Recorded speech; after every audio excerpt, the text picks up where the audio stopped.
What is the role of information technology in the practice of our day-to-day trades? What's the role of artificial intelligence, the new technologies coming about, and how they impact our lives, especially the professional life? For me as a doctor and other professionals practicing their professions out there, how should you approach the information available to us through AI, through information technology, internet, in furtherance of your profession? This is what I would like to talk about in this short video today. Welcome back to the Dr BMS channel, where we educate ourselves about issues relevant to the health of our bodies, our minds, and our souls. And as always, I remind you to subscribe to our channel, to like our videos, and share with friends, family, people who can benefit from these messages so that we keep the discussion going. Now, I got an interesting case recently in my work as a doctor. A patient who I am treating comes to me and says they do not believe that we are treating them for the illness that they have. And so I got curious and I asked, and the patient says, I think I have this illness, and you tell me you are treating me for this other illness. And so I asked, okay, so how did you come to this conclusion? And the patient says, I Googled, I checked on the internet, Google, and Google tells me I have this symptom, which means I have this illness, and I have this symptom, which means I have this illness, and I don't have this symptom, which means I don't have this illness. And so when I look at it and what you're telling me, doctor, I think I don't agree. And the patient even went further and was resistant to taking the prescribed medication. So it got me thinking.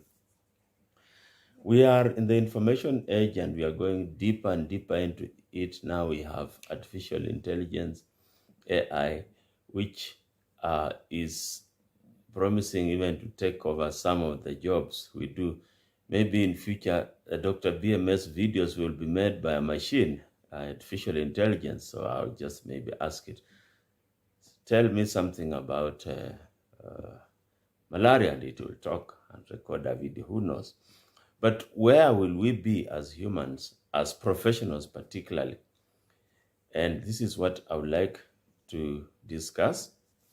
From my discussion with my patient, I realized that, yes, the patient was right in checking the internet, Google, typing in some of the symptoms she experienced, and getting suggestions from Google about what the diagnosis was. So nothing wrong there, but that there was a missing link in the whole exercise, and the missing link is what I would like to emphasize on in today's video. I will sum it up by saying Google, internet, or AI, the new information technology available to us, it is safe to treat it like you treat fire. And there is this famous adage that fire is a good servant but a bad master.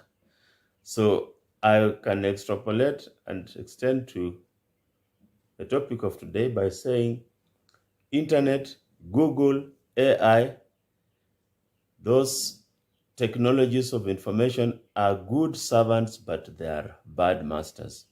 And I would like you as my listener, whether you are a professional practicing your trade or you are an ordinary citizen of this world who consumes material on the internet, I would like you to recognize that internet is not the ultimate answer in itself. It is an aid. It's supposed to help you achieve something. It's a servant, the way you send a servant to do some chores for you. But you, as the employer, as the homeowner, you remain the master while that servant is digging your garden. At no point should you let the servant dig up your garden, decide what is going to be planted, how it's going to be planted, when it's going to be harvested, because you have surrendered your powers, your intentions, your vision to someone who may not share that, and that can be a problem. So when I come back to my profession of medicine, to emphasize what I'm saying, this patient, for example, was looking at symptoms that they perceived, and they were checking on the internet and suggestions were coming out. But the missing link that I talked about was they were not able to tie those symptoms to the biology of the body, the constitution of them as a person, and be able then to distill what that means in the total sum of them as human beings. So it is as if I feel an itch on my face and I itch, and I check on the internet and I type in itch on the face or itchy face, and the internet tells me you've got an allergy. And so I have now this big diagnosis of allergy. But in reality, that itch could just have been because a mosquito has bitten me, or a fly has patched me and irritated me. Okay?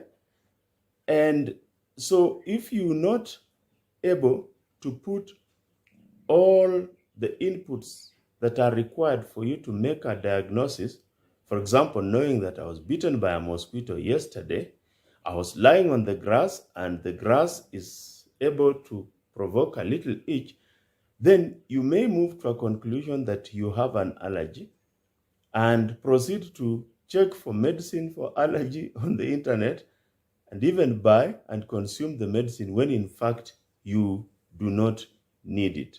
And so the missing link then has made you go beyond where you should have gone to conclusions that you should not have reached, and now you are having a new problem where, for example, you have a fictitious problem imposed on yourself, diagnosis which you are acting on, and that can help affect the health of your body, your mind, and your soul.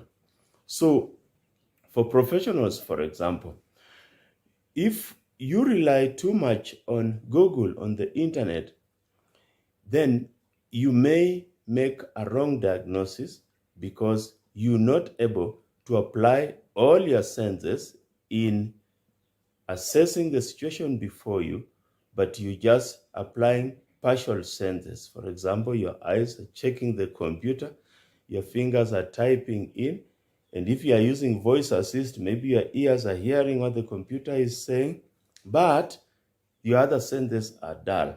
We've had situations, I've had my doctor colleagues, especially the younger ones, the .coms, I've had stories that sometimes they go to the bedside and they ask a patient, how are you feeling? I have a headache. Then they have their laptop or their phone or whatever gadget, they type in headache. What else? Stomachache, cough, and then they say search. And Google goes around, ooh, diagnosis typhoid. And they write on the paper the patient has typhoid. But then when you look at it, you find that most of the time, this diagnosis will tend to be wrong because this patient has not had the benefit of being examined by the doctor and the doctor assessing wholesomely how the patient is, where they are, where they have come from, what they have done, what they have not done, the circumstances surrounding their situation, so that you make a more informed decision, which a computer cannot do because it's not going to employ all the senses that the human can employ. Remember, humans even have a sixth sense, which you can employ and see, like, maybe this patient is exaggerating. Maybe this cry, when I touch, they say they have pain below the eye. So if I touch there and they scream, ah! Then you feel, I think this is just a bit exaggerated. The computer may not be able to know that. And so, as a professional, if you put internet ahead of yourselves, you may make a mistake.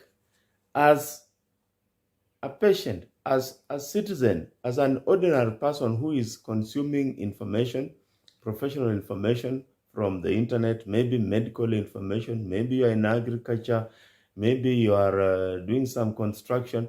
Again, there is a problem if you put the internet ahead of yourself and the human who is supposed to guide you, like your doctor or your supervising officer, your engineer, your expert guide.